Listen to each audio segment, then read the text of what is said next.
চলো আমরা আমার একটা ফ্রেন্ডের বাসায় যাই। ফ্রেন্ডের বাসায় গিয়ে কি হবে? আমরা একটু কোয়ালিটি টাইম স্পেন্ড করলাম।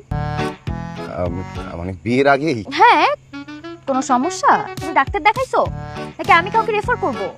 আরে না না আমার কিসের সমস্যা আর কিসের ডাক্তার, মানে আপনি সব কি বলছেন? মানে বিয়ের আগেই? না না এগুলো ভালো না। হে, হাই। অনেকক্ষণ ধরে বসায় রাখছি সেজন্য সরি। না না ইটস ওকে ইটস ওকে। আপনার জন্য। ইমপ্রেসিভ, বাট কোনো স্মেল নাই। মানুষের মতোই। যেমন? অনেক মানুষেরই উপরে ফিটফাট ভেতরে ফাঁকা, মানে ভেতরটা ফাঁপা শূন্য। এই আজকালকার ফুলও এরকম, ঢক আছে গন্ধ নাই। আপনি কিন্তু প্রচুর ফানি, আর সেই সাথে একটু মেইনও। আচ্ছা, আমার ফ্রেন্ড সার্কেল কিন্তু অনেক বড়, সো বিয়ের পর মাঝে মধ্যে কিন্তু পার্টি শার্টি দিতে হবে, বুঝতেই তো পারতেছো। And I also love parties. Party? সমস্যা নাই, আমরা পার্টি দিব, এভরিডে পার্টি দিব। ভাবা যায় শিশু পার্টি করবে।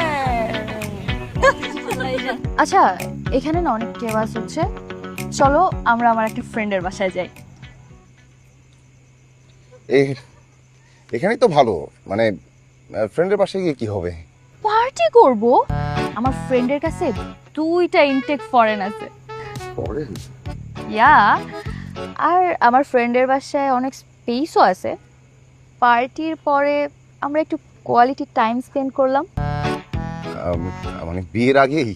হ্যাঁ, কোনো সমস্যা? তুমি ডাক্তার দেখাইছো নাকি আমি কাউকে রেফার করব? আরে না না আমার কিসের সমস্যা আর কিসের ডাক্তার, মানে আপনি সব কি বলছেন? মানে বিয়ের আগেই? না না এগুলো ভালো না।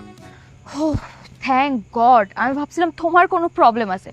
আচ্ছা, তোমার যদি কোনো সমস্যা না থাকে তাহলে তো আমরা যেতেই পারি, লেটস গো।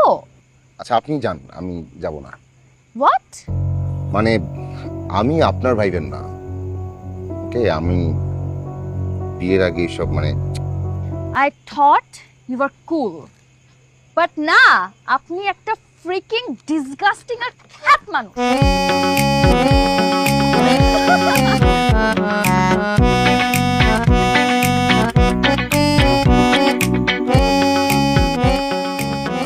হ্যাপি বার্থডে, আমি চলে আসছি। ফাইনালি তুই আসছিস। বাট এখানে কেন? আমাদের ক্যাম্পাসেই করতে পারতো, অনেক মজা হয়েছে। বাকি কই?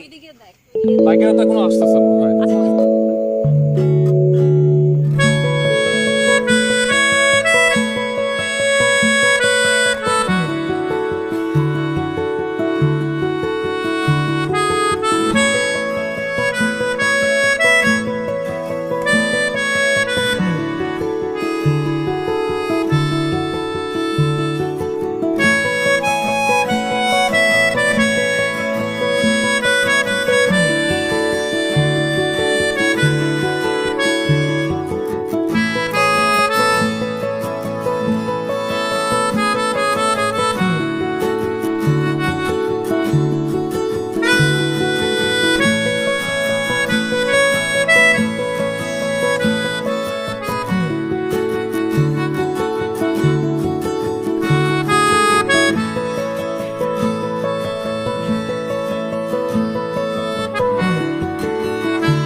মিস এমিলি, প্রথমেই দুঃখ প্রকাশ করছি। আপনার বিশেষ দিনে আপনাকে এভাবে বিরক্ত করার কোনো ইচ্ছে আমার ছিল না। আজ যে আপনার জন্মদিন, সেটা জানলে নিশ্চয়ই ওই অতি ওভার স্মার্ট পাত্রীকে নিয়ে আপনাকে খোঁচাতে আসতাম না।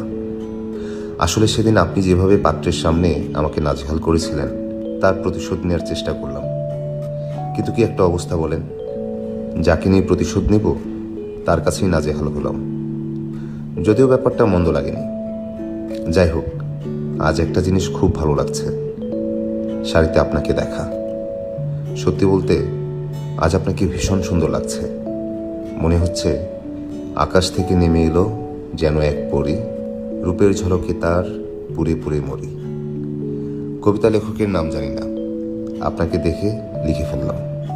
আর হ্যাঁ, আমার অদ্ভুত আমন্ত্রণ গ্রহণ করে বন্ধুদের নিয়ে জন্মদিন পালন করতে চলে আসার জন্য ধন্যবাদ। ব্যাপারটা কিন্তু বেশ ইউনিক। জন্মদিনের অনেক অনেক শুভেচ্ছা। ভালো থাকবেন।